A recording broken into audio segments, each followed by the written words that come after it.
আল্লাহ তাআলা সূরা আল ইমরানের 110 নম্বর আয়াতে কারিমাতে বলছেন, কুনতুম খায়রা উম্মাহ, তোমরা হলে সব উম্মতের মাঝে সেরা। সুবহানাল্লাহ। কোরআন নাজিল হয়েছে আমাদের উপরে। আল্লাহ তাআলা আমাদেরকে বলছেন, যত উম্মত ছিল অতীতে তোমাদের পর্যন্ত সব উম্মতের মাঝে তোমরাই হলে সবার সেরা। সুবহানাল্লাহ। আমরা উম্মতে মুহাম্মাদি, আমাদের নবীও সেরা, ঠিক না?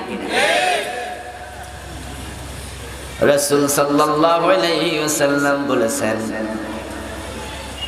আনা সাইয়্যিদুন নাস ইয়াউমাল কিয়ামাতি লা ফাখর। কিয়ামতের দিন আমি হব সব মানুষের নেতা, এটা আমার কোনো অহংকার নেই। আনা হামিলু লিওয়াইল হামদি ইয়াউমাল কিয়ামাতি তাহতাহু আদামু ফামা দুনাহু। হাসরের ময়দানে আমি হব প্রশংসার পতাকার বহনকারী। আল্লাহ একটা পতাকা বানাবেন, ওই পতাকার নাম দিবেন লেওয়াউল হামদ। আনা হামিল, ওই পতাকা আল্লাহ তাআলা আমার হাতে দেবেন, আমি সেটা বহন করে হাসরের দিন আল্লাহর আরশের দিকে যাব। তাহতাহু আদামু ফামান দুনাহু, আদম থেকে ঈসা নবী পর্যন্ত যত নবী দুনিয়া এসেছে সবাই আমার পতাকার নিচে সমবেত হবে। আমি সব মানুষের নেতা, সব মানুষের নেতা, সাইয়্যিদুন নাস। মানুষের মাঝে সব নবী আছে, আছে কিনা?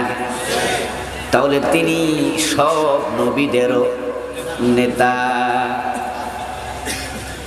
এই মেরাজের রাতেও সেটা প্রমাণিত হয়েছিল। রজব মাস চলছে, মেরাজের মাস। মসজিদ আকসার মাঝে সব নবীকে আল্লাহ তাআলা একত্রিত করেছিলেন। জিবরিল আমিন বিশ্ব নবীর হাত ধরে সবার সামনে দাঁড় করিয়ে দিয়ে বললেন, 2 রাকাত নামাজ হবে, আপনি ইমামতি করবেন। সুবহানাল্লাহ। তাই তিনি ইমামুল আম্বিয়া, ইমামুল মুরসালিন, তিনি সব নবীদেরও নেতা। ওই সুবাদে আমরা সেরা উম্মত, আমাদের ক্রেডিট নাই। রাসূল সাল্লাল্লাহু আলাইহি ওয়াসাল্লাম সব নবীর নেতা। তাই আমরা উম্মত হিসাবে সব উম্মতের নেতা। কুনতুম খায়রা উম্মাহ, আল্লাহ তাআলা বলেন তোমরা হলা সর্বশ্রেষ্ঠ উম্মত।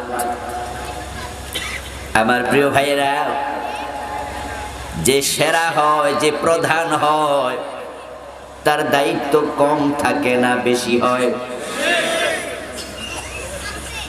তাহলে সেরা উম্মত হয়ে দায়িত্ব ছেড়ে দিয়ে বসে থাকলে ওই দায়িত্ব অবহেলার কারণে আবার জবাবও দিতেই হবে। সুম্মা লাতুসআলুন্না ইয়াওমাইযিন আনিন নাঈম। আল্লাহ যত নিয়ামত আমাদের দিয়েছেন, কোরআন মাজিদে তিনি বলেন সব নিয়ামতের ব্যাপারে প্রশ্ন করা হবে। আমরা সব উম্মতের মাঝে সেরা, এটা কি আল্লাহ প্রদত্ত নিয়ামত নয়? কত বড় নিয়ামত! আমরা সব উম্মতের মাঝে শ্রেষ্ঠ উম্মত। তাহলে যেই সেরা হবে, যে বড় হবে, তাকে কিছু দায়িত্ব পালন করতে হবে, এটাই তো নিয়ম।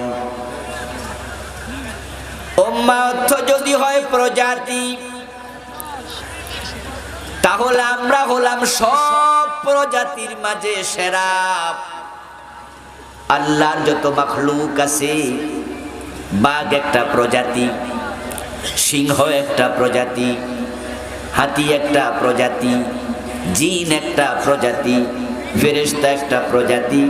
কুনতুম খায়রা উম্মাহ, ও উম্মতে মুহাম্মাদি, সব মাখলুকের মাঝে, প্রজাতির মাঝে তোমরা সবার সেরা।